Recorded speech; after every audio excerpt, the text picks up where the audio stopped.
अस्सलाम वालेकुम बेटा, कैसे हैं आप सब। बेटा हमारा चैप्टर नंबर 4 स्टार्ट हो चुका है, जो कि बेटा वर्क एंड एनर्जी है। बहुत ही मजे वाला चैप्टर है। ठीक है बेटा, हम अपना टाइम वेस्ट किए वगैरह बेटा पहला टॉपिक पढ़ते हैं, वर्क डन। ठीक है, वर्क डन क्या होता है बेटा? काम करना। ठीक है बेटा, फिजिक्स क्या कहती है? फिजिक्स ये कहती है कि मैं डॉट प्रोडक्ट हूं force and displacement the dot product of force and displacement is called, बेटा क्या आ गया? Work done. बहुत ही आसान सी डेफिनेशन बेटा। अगर हम इसको मैथमेटिकली लिखना चाहें तो आप लिख लोगे सर जो वर्क होगा वो बेटे पास हमारे पास क्या है? The dot product of force and displacement. तो बेटा ये आपने वेक्टर फॉर्म में लिख दिया। अगर आप इसको मैग्नीट्यूड में लिखना चाहते हैं तो आप बेटा क्या करोगे? ये डॉट प्रोडक्ट खत्म करोगे तो बेटा साथ क्या लगा दोगे? cos theta. तो बेटा ये आपने क्या लिख दी? मैग्नीट्यूड। बेटा बहुत ही आसान था। ले बेटा जी, अब हम थोड़ा सा इसको समझते हैं कि ये डॉट प्रोडक्ट आता कैसे है। तो बेटा देखो, हमारे पास एक कार थी। ये हमारे पास बेटा एक कार है, अच्छे वाली तो नहीं है बट कार है। बेटा ये रिमोट वाली कार थी, रिमोट खराब हो गया। अब बेटा हमारा दिल करता था इसको आगे ले जाने को। हमने क्या किया? एक रस्सी बांध दी इसके साथ। ठीक है बेटा, एक स्ट्रिंग बांध दी इसके साथ। अब हम स्ट्रिंग को पकड़ के क्या कर रहे हैं? इधर की तरफ खींच रहे हैं। ठीक है, यहां से बेटा मैंने इसको पकड़ा हुआ है। ठीक है, और बेटा मैं इसको इधर की तरफ खींच रहा हूं। तो बेटा स्ट्रिंग के अंदर जो टेंशन का फोर्स है वो इस साइड की तरफ लग रहा है। ठीक है, आपको पता है ना, टेंशन भी एक फोर्स ही होती है। अब बेटा अगर मैं ऑब्जर्व करूं तो बेटा ये जो कार है बेटा, ये कार किधर चल रही है? आगे की तरफ। अब बेटा बड़ी हैरान कुन बात, मैंने फोर्स इसको इधर लगाई और बेटा डिस्प्लेसमेंट मैंने किधर देखा? आगे की तरफ। तो ये बेटा रिड़ती हुई कहां चलेगी? आगे की तरफ। तो बेटा जो फोर्स लग रही है वो तो किसी एंगल के साथ नहीं लग रही, थीटा के साथ। तो अब बड़ा इंपॉर्टेंट क्वेश्चन आ गया कि सर जी आपने फोर्स इधर लगाई और आपका डिस्प्लेसमेंट इधर हुआ। तो ठीक है बेटा, इसमें परेशान होने वाली कोई बात नहीं। हमने क्या किया? फोर्स के कंपोनेंट ड्रा कर दिए। यहां से प्रोजेक्शन ड्रा किया इस डिस्प्लेसमेंट के ऊपर, बेटा ये 90 का एंगल आ गया। तो बेटा ये जो फोर्स का कंपोनेंट बनेगा ये टी साइन थीटा बन जाएगा, और ये वाला जो इसके अलोंग होगा वो कौन सा बन जाएगा? T cos theta. तो अब हमें पता चला कि बेटा जी टी cos थीटा एक ऐसा कंपोनेंट था बेटा जिसकी वजह से बेटा क्या हो रहा था? डिस्प्लेसमेंट हो रहा था। तो बेटा अब जो वर्क आएगा वो क्या आएगा? वो आएगा टी cos थीटा और टी। ठीक है बेटा, तो अब बेटा जो टी है एक्चुअली टेंशन की फोर्स है, तो मैं टी को बेटा एफ ही लिख देता हूं। तो एफ cos थीटा और बेटा क्या आ गया? डिस्प्लेसमेंट। तो बेटा यहां से मैं क्या लिखूंगा? एक डेफिनेशन लिखूंगा जो बुक में लिखी है। वो क्या है? The product of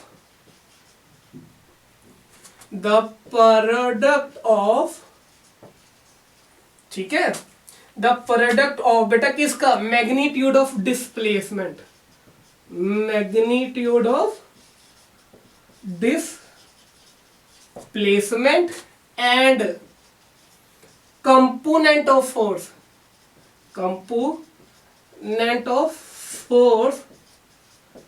in the direction of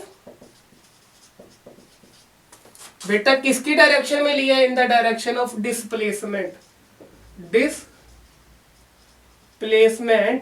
is called बेटा क्या आ गया? Work done. ठीक है बेटा, बहुत ही आसान सी डेफिनेशन। तो बेटा W हमारे पास क्या आ गया? T F cos थीटा और D। बेटा अब मुझे यहां से एक बात समझाओ। मैंने चैप्टर 2 में भी आपको डॉट प्रोडक्ट पढ़ाया था। तो मैंने आपको बताया था कि बेटा जब दो वेक्टर आपस में मल्टीप्लाई होते हैं तो एक वेक्टर का इफेक्ट अगर दूसरे ही वेक्टर की डायरेक्शन में आ जाए तो बेटा then we manipulate as a scalar. तो बेटा हम कह सकते हैं कि सर जी फोर्स एक वेक्टर है, डिस्प्लेसमेंट भी बेटा क्या है, एक वेक्टर क्वांटिटी है। दोनों का जो इफेक्ट है वो बेटा क्या आ गया, एट अ सेम लाइन, ठीक है, या सेम डायरेक्शन, सेम डायरेक्शन। तो जब बेटा दो वेक्टर एक दूसरे के साथ बेटा क्या करे मल्टीप्लाई हो तो दोनों का इफेक्ट बेटा एक ही डायरेक्शन में आ जाए, then we manipulate as a scalar. तो हम कह सकते हैं कि सर जो हमारे पास वर्क आएगा वो बेटा क्या आएगा, एक स्केलर क्वांटिटी। तो बेटा वर्क क्या है, एक स्केलर क्वांटिटी। तो बेटा अगर हम इसको दोबारा एक बार रीराइट करें तो बेटा आपके पास क्या आ गया, एफ कॉस थीटा और डी। तो बेटा ये मैग्नीट्यूड में है, अगर हम इसको वेक्टर फॉर्म में लिखेंगे तो बेटा कॉस थीटा को खत्म करके क्या आ गया बेटा, डॉट आ गया। तो बेटा ये वेक्टर फॉर्म आ गई। बेटा अगर हम इसका यूनिट निकाले तो फोर्स मेजर की जाती है बेटा न्यूटन में, बेटा डिस्प्लेसमेंट मेजर किया जाता है मीटर में। तो हमारे पास बेटा वर्क किसके इक्वल आ गया, न्यूटन मीटर, और इन दोनों का मिलकर बेटा किसके इक्वल होता है, जूल के इक्वल होता है, ठीक है। तो वर्क का ऐसा यूनिट बेटा क्या है, जूल, और जूल बेटा डिनोट किया जाता है जे से, ठीक है बेटा। अब हम डायमेंशन लिख लेते हैं। तो बेटा न्यूटन की डायमेंशन हमें पता है एम एल टी माइनस 2, और मीटर की बेटा क्या है, कैपिटल एल। तो बेटा एल एल से मल्टीप्लाई खा के क्या हो गया, एल की पावर 2। तो बेटा ये वर्क की डायमेंशन आ गई। बेटा याद रखना वर्क की डायमेंशन, ठीक है, या वर्क का यूनिट जो होगा वो इक्वल न्यूटन मीटर बेटा टॉर्क के भी इक्वल होता है, ठीक है। तो दोनों का डायमेंशन भी बेटा क्या होगा, सिमिलर होगा। तो बेटा आपको वर्क समझ आया। बेटा एक चीज और याद रखना कि ये जो वर्क के लिए एफ है ना, एफ यह हम लिख लेते हैं नॉट। नोट में याद रखिएगा ये जो हमने फार्मूला लिखा है एफ डॉट डी, इसमें बेटा एफ हमारे पास क्या है, कांस्टेंट फोर्स। तो ये जो बेटा वर्क का फार्मूला है ये बेटा कांस्टेंट फोर्स के लिए होता है, ठीक है बेटा। अच्छा अगर बेटा आपने स्क्रीनशॉट लेना तो ले लो, मैं तो रेस करने लगा। अब क्यों रेस करना है, इसमें बहुत ही इंपॉर्टेंट चीजें हैं जो हमने बेटा डेली लाइफ से बेटा जो आती हैं वो हमने डिस्कस करनी है। अब हम डेली लाइफ के प्रॉब्लम बेटा इसके अंदर स्टडी करते हैं।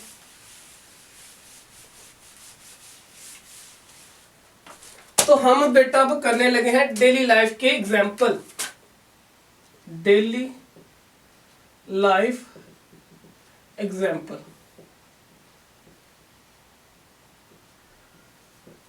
बेटा पहला एग्जाम्पल सुनिए कि जब पिज्जे वाला पिज्जा लेके आपके पास आता है तो बेटा उसका वर्क डन क्या होगा। जब कुली वाला सामान आपका लेकर चलता है तो उसका वर्क डन क्या होगा। जब आप कुएं से पानी निकालते हैं तो उसका वर्क डन क्या होगा। तो बेटा इसके सारे वर्क डन कैलकुलेट करने से पहले हमें इस फार्मूले के बारे में थोड़ा और नॉलेज लेना चाहिए। तो बेटा ये फार्मूला हमारे पास क्या है sir, W is equal to F dot D, where F is the force और ये फोर्स कैसी है बेटा, कांस्टेंट। अब बेटा इस फोर्स की वेरिएशन हम देखते हैं। बेटा ये जो फोर्स है ये अप्लाइड फोर्स भी हो सकती है, F applied force, applied force. अगर बेटा आप एफ को अप्लाइड फोर्स ले रहे हैं जो आप अप्लाइड करेंगे, देन जो आपका वर्क डन होगा वो भी क्या हो जाएगा, F applied which is equal to sorry W applied which is equal to F dot A, और यहां पे बेटा क्या लिख देंगे ए, ठीक है। ये एक फार्मूला हो गया। अगर बेटा यहां पे दूसरा ये है कि आपका बेटा क्या हो कि ये जो फोर्स है फोर्स ऑफ ग्रेविटी भी हो सकती है, फोर्स ऑफ ग्रेविटी। ठीक है, तो फोर्स ऑफ ग्रेविटी बेटा किससे डिनोट की जाएगी, एफ जी से। तो हमारे पास जो वर्क आएगा वो ग्रेविटी का वर्क डन आ जाएगा, हम उसको बेटा क्या करेंगे, एफ जी, और यहाँ पे डी लिख देंगे। एक और फार्मूला बेटा, तीसरा क्या आएगा, फोर्स ऑफ फ्रिक्शन। क्या आएगा बेटा, force of friction, force of friction. तो फोर्स ऑफ फ्रिक्शन को मैं यहाँ पे बेटा एफ एच कह दूंगा, और जो वर्क डन हम फोर्स ऑफ फ्रिक्शन के थ्रू निकालेंगे वो बेटा हम लिखेंगे एफ एच डॉट डी। ठीक है बेटा, अब बेटा हमें फोर्स के बारे में नॉलेज मिल गया। अब हम अपने डेली लाइफ के प्रॉब्लम को बेटा सॉल्व करते हैं। तो सबसे पहला प्रॉब्लम बेटा, जब पिज्जे वाला पिज्जा लेके आता है, क्या बात है, मुंह में पानी आ रहा होगा। तो बेटा इसने क्या किया हुआ है, यहाँ से पिज्जे का पकड़ा हुआ है, उसके अंदर बेटा क्या है, पिज्जा। तो बेटा उसने नीचे से हाथ रखे हुए हैं, तो पहले निकालेंगे अप्लाइड फोर्स के थ्रू वर्क डन। तो बेटा ये चल किधर है, आपकी तरफ आ रहा है, डिस्प्लेसमेंट उसका आगे की तरफ। बेटा उसने यूं पकड़ा हुआ है, तो अप्लाइड फोर्स बेटा उसकी किधर है, आप कहोगे सर जी अप्लाइड फोर्स उसकी एफ अप्लाइड ऊपर की तरफ। बेटा अब एंगल कितना बन गया, 90। तो बेटा अब हम अगर एफ अप्लाइड निकाले, वर्क डन अप्लाइड फोर्स निकाले, तो आप कहेंगे सर एफ ए मैग्नीट्यूड में लिखिए, एफ ए अप्लाइड फोर्स और डिस्प्लेसमेंट, और बेटा साथ में क्या आ गया, कॉस थीटा। तो बेटा थीटा यहाँ पे कितना आ गया, 90 डिग्री। तो अप्लाइड फोर्स के वर्क डन बेटा कितना आ गया, कॉस 90 डिग्री। और बेटा कॉस 90 डिग्री कितना होता है बेटा, 0। तो अप्लाइड फोर्स का वर्क डन बेटा कितना आ गया, 0। ठीक है बेटा, एफ, तो work done through applied force बेटा कितना आ गया, 0। तो इसका मतलब बेटा पिज्जे वाले को आपने पैसे किस चीज के दिए, उसकी तो अप्लाइड फोर्स का वर्क डन बेटा क्या आ रहा है, 0। चले हम फोर्स ऑफ ग्रेविटी के थ्रू लगा देते हैं। तो बेटा मुझे बताइए ग्रेविटी का फोर्स हमेशा किधर लगता है, नीचे की तरफ, और डिस्प्लेसमेंट आगे की तरफ। फिर बेटा कितना एंगल बना दिया, 90। तो फोर्स ऑफ ग्रेविटी के थ्रू भी जो बेटा उसने वर्क डन करेगा तब भी बेटा क्या आएगा, cos 90। तो फिर बेटा कितना आ गया, 0। तो हमने पैसे किस चीज के, उसको टिप किस चीज की देते हैं,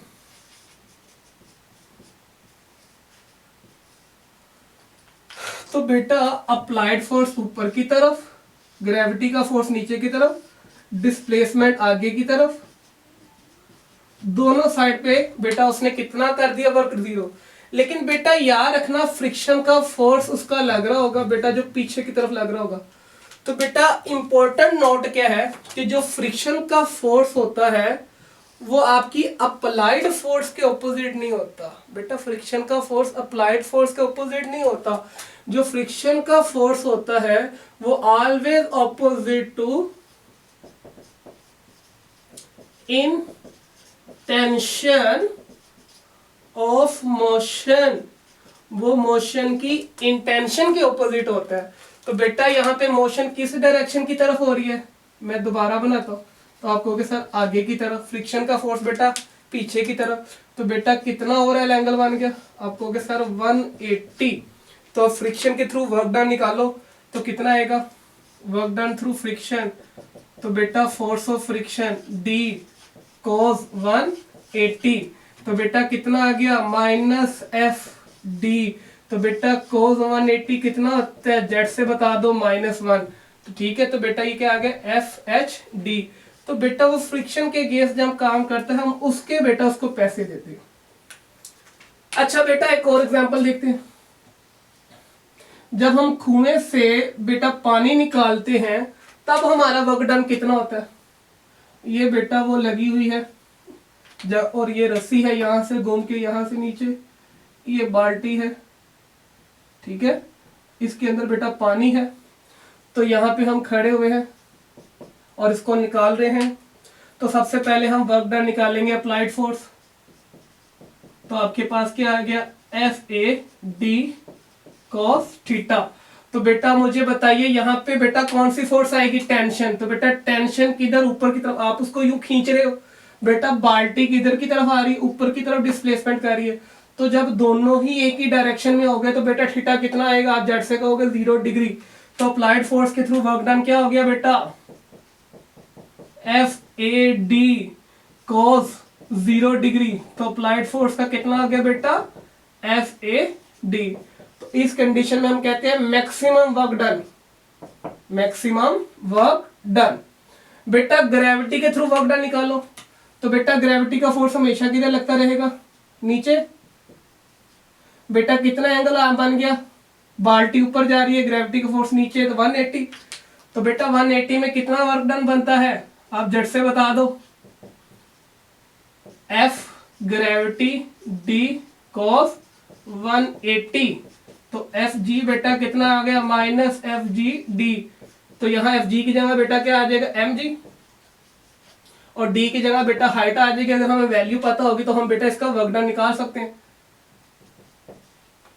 और बेटा फोर्स ऑफ फ्रिक्शन भी किधर लग रही होगी, इंटेंशन ऑफ मोशन से। तो हम कह सकते हैं सर आपकी फोर्स ऑफ फ्रिक्शन भी बेटा किधर होगी, नीचे की तरफ। तो फ्रिक्शन का फोर्स भी नीचे की तरफ, तो उसका भी वर्क डन बेटा कितना आ गया, फ्रिक्शन का फोर्स भी बेटा कितना आ गया, माइनस फ्रिक्शन फोर्स और D या H कह दे। तो बेटा जब आप अगेंस्ट से ग्रेविटी बेटा करेंगे तब बेटा आपकी एनर्जी ज्यादा लॉस होती है, क्योंकि आप फ्रिक्शन के अगेंस्ट भी काम कर रहे होते हैं और ग्रेविटी के अगेंस्ट भी काम कर रहे होते हैं। ठीक है बेटा। अब बेटा हमें इसका क्या निकालना है, ग्राफिकल रिप्रेजेंटेशन भी कर देते हैं। क्या करने लगे अब हम इसकी ग्राफिकल रिप्रेजेंटेशन भी कर देते हैं। ग्राफिकल रिप्रेजेंटेशन,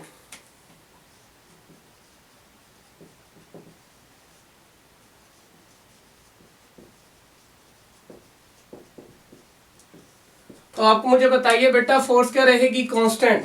तो जो ग्राफ बनता है बेटा वो फोर्स और डिस्प्लेसमेंट के दरमियान बनता है। ठीक है बेटा, हम फोर्स को y एक्सिस पे लेंगे, डिस्प्लेसमेंट को x एक्सिस पे लेंगे। अब मुझे बताइए फोर्स क्या रहने वाली है, कांस्टेंट रहने वाली है। कांस्टेंट के लिए बेटा कौन सी लाइन आती है, हॉरिजॉन्टल लाइन। यहां से बेटा एक प्रोजेक्शन ड्रा कर लिया। अब बेटा आपके पास क्या बन गया, पैरेललोग्राम।